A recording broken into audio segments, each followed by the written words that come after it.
Hi boys and girls. So today we're going to finish up our Tim Burton inspired self-portraits, and I want to talk to you about ways to create lots of value in your picture, because I did a really quick sketch here with pencil, and you can see that this one does not have any values, right? It's just basic pencil lines.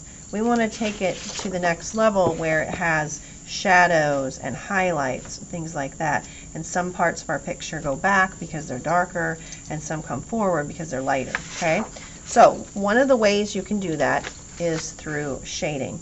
And you can do stippling, that's just making lots and lots and lots of tiny little dots, and it shades it in where you want it to be darker. You put lots more dots. You can do scumbling, and that's just lots of little messy circles and kind of like scribbling actually, and you just keep scribbling over different areas with more lines to make it darker. You can do shading, and that's where you just take your pencil, and one of the tricks to shading is how you hold your pencil. So if you lay it flat like this and just pressure, lots of pressure if you want it to be dark, and then ease up the pressure as you want it to get lighter. Okay, smudging is basically you've done some shading, but then you take your finger or something and you soften that. So if I was doing shading, I could do shading, but then to get rid of the lines, you can take your finger and do circular motions to kind of smudge it, to soften it so it's smoother. And then cross-hatching, this is where you do lines going one way and then going another way, and you do them wider apart if you want it to be lighter, and you do them closer together if you want it to be darker. So you can do the whole thing with cross-hatching if you wanted, okay? So let's go ahead and try. Mrs. Walker's favorite is shading and smudging, but you can do whichever ones you want. The most important thing here is to start by getting a good outline here. Okay, so you could either do it with your pencil by pressing harder, because remember we wanted to press light until we got it right. So I could do it with my black colored pencil, I could do it with a regular pencil, but I need to go in here and get the outlines darker to start with. So that's the first step. If you haven't already done that, go in there and outline everything that you've drawn in with your nice light pencil lines. Remember, because we want to draw light till we get it right. I wouldn't have done this first because I wanted to make sure I want those lines in there. And if you change your mind, it's pretty hard after you pressed really hard to erase those lines, right? You know that from experience.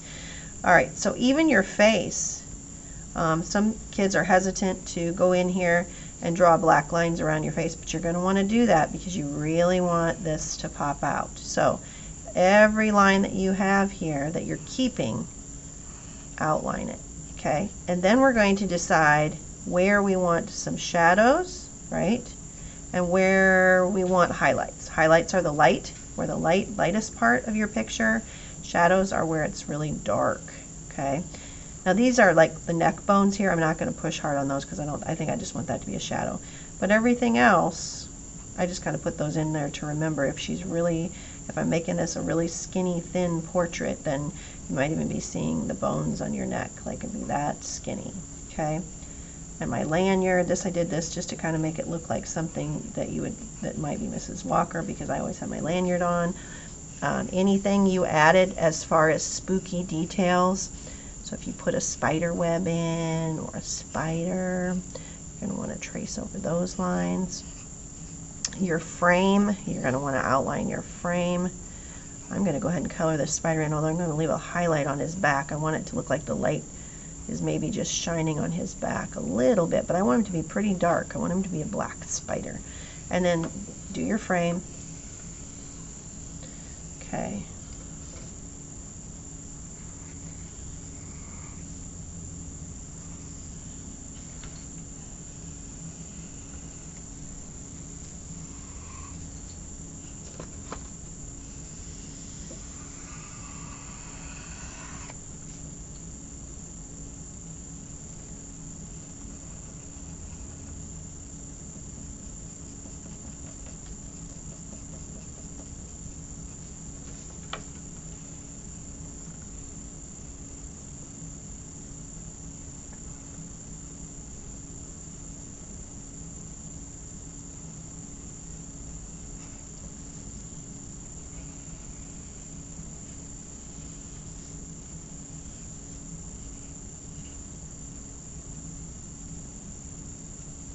Okay, now we're ready, or I'm ready, to start doing one of those shading techniques, okay? I know that I want this to be darker back here. I know I want it to be a little bit darker behind inside the frame. So I could take this pencil and changing how I'm holding it, I'm going to hold it like this and just kind of lightly put in some darker values here. Okay, I don't have a lot of control when I hold it like this. So for smaller areas, I would do it like this. So I'm going to go around her eyes, but I would do it real soft and then smudge it. And then do some more. And I'm doing it darkest closer to the eye, and then I'm kind of like making it lighter. I'm less pressure as I move away.